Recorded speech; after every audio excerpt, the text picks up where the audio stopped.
JCode is a terminal coding agent written in Rust, built mostly by one developer, and it just crossed 14,000 stars on GitHub.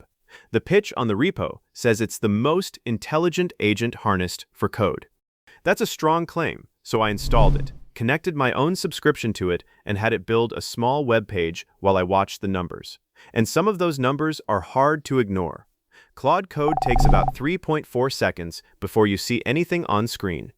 JCode renders its first frame in 14 milliseconds.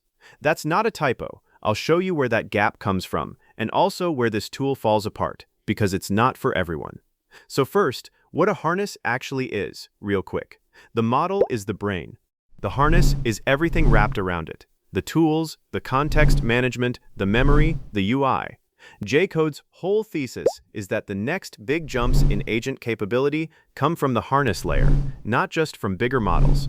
The developer, Jeremy Huang, publishes everything in the open, including benchmark failures, which honestly is rare. Install is one command. On Mac or Linux, you run curl on jcode.sh/install and pipe it to bash. On Windows 11, there's a PowerShell one-liner. There's also Homebrew, and it even runs on Termux on Android. It's MIT licensed, so the full source sits on GitHub, and you can read every line before you trust it. Now the part that got my attention, the provider setup. JCode does not lock you to one model company. It has OAuth login flows for Claude, ChatGPT, Gemini, GitHub Copilot, and Azure.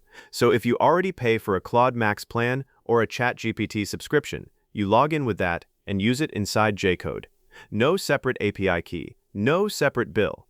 On top of that, it supports OpenRouter, DeepSeek, Kimi, Grok, Mistral, Fireworks, and basically any OpenAI-compatible endpoint, including Llama and LM Studio running locally on your machine. There's even multi-account switching. If you burn through the limits on one subscription, you type /account and flip to your second one. That feature alone tells you who this tool is built for. Okay, let me connect a provider and actually use it. I'm running JCode login -- provider OpenAI. It opens the browser, I approve, and I'm in. Now I'll launch the TUI by just typing JCode and give it a simple task. I'm asking it to build a small landing page for a fake coffee brand. One HTML file, some CSS, nothing fancy, and watch how it works. It writes a to-do list first, and here's the interesting part. It attaches a confidence score to each item. Not for show. The harness tracks those scores, and if confidence spikes suspiciously at the end, it forces the agent to go back and verify before marking things done. Their own terminal bench runs showed this pushed pass rates from 88 to 92%. The page gets built in under a minute. The edits show up as clean structured diff blocks, and I can tell it to load the file into a side panel and watch it update live while the agent keeps working. The speed numbers deserve a closer look because they're measured, not vibes. Time until you can actually type. JCode, 48 milliseconds. Codex CLI, about 900 milliseconds. OpenCode, about 1 second. Cursor agent, almost 2 seconds. Claude code, 3.5 seconds. RAM is where it gets brutal. One JCode session with local embeddings off uses about 28 megabytes. Claude code uses 386. Now scale that to 10 parallel sessions. JCode sits at 117 megabytes total. OpenCode balloons to 3.2 gigabytes. Claude code hits 2.3 gigabytes. If you only ever run one agent at a time, this doesn't matter much.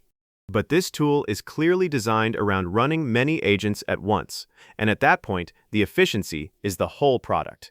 Which brings me to swarm mode. You spawn 2 or more agents in the same repo, and a local server coordinates them. If Agent A edits a file that Agent B already read, B gets notified and can check the diff before it steps on anything. Agents can DM each other or broadcast to the group, and the agent can spawn its own swarm too. It has a swarm tool, so on a big task, it turns itself into a coordinator and farms work out to workers in parallel. Other tools handle this with Git work trees, which gets messy fast. Here, the conflict handling is native. The memory system is the other headline feature. Every turn gets embedded as a semantic vector into a graph. On each new turn, JCode queries that graph with a similarity check and injects relevant memories into the conversation automatically. So the agent recalls that you prefer Tailwind, or that this repo has a weird build step without you repeating it and without the model burning tokens calling memory tools. A background process extracts new memories periodically and consolidates old ones, checking for stale or conflicting entries. Claude Code has a markdown file. This is a different category of thing. There's also this feature called autopoke, and I think it's underrated. Most agent failures aren't wrong answers. The model just declares victory early and stops. JCode checks the to-do list when a turn ends, and if items are still open, it pokes the model back to work automatically. It's smart about errors, too, retrying network blips but stopping on real failures instead of burning tokens in a loop. On their public benchmark, a single prompt ran for over 600 minutes of active work because the harness kept pushing. That benchmark, JCode Bench, is worth a mention on its own. Same model, Opus 4.8. Same prompt, run through JCode and through Claude Code side by side on a float printing optimization task. JCode's run reached a 398 times speedup. Claude Code's run reached 144 times. Same brain, different harness. Very different result. That's the entire argument of this project in one chart. A few smaller things I liked while testing. You can resume a session that started in Claude Code, Codex, OpenCode, or Pi. So if one of those breaks mid-task, JCode picks it up where it left off.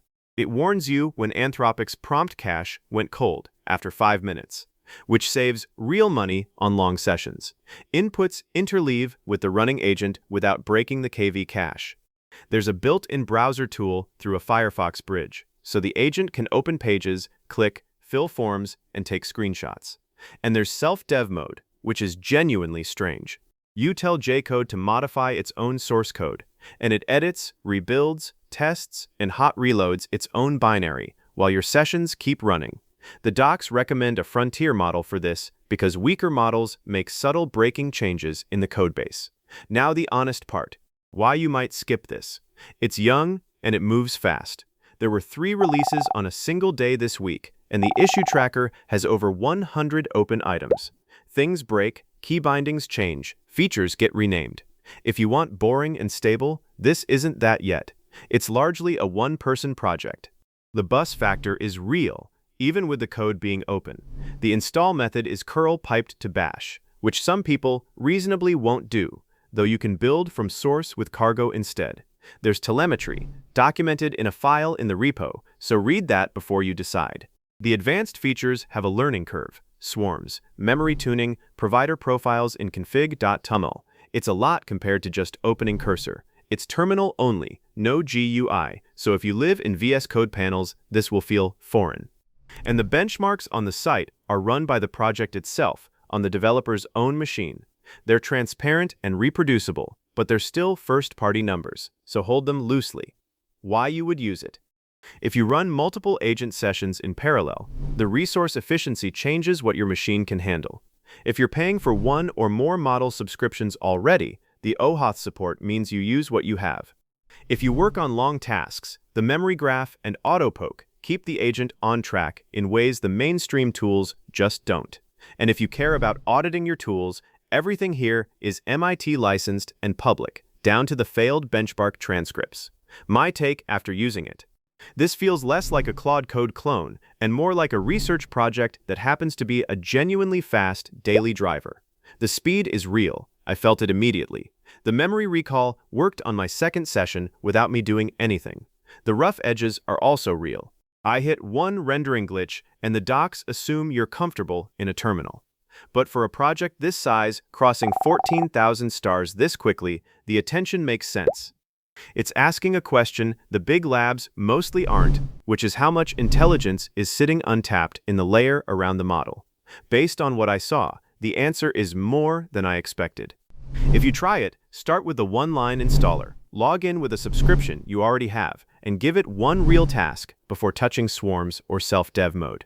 Alright, so that's it from the video, and I hope you enjoyed it. If you did, please like this video and subscribe to the channel, and I'll see you in the next video.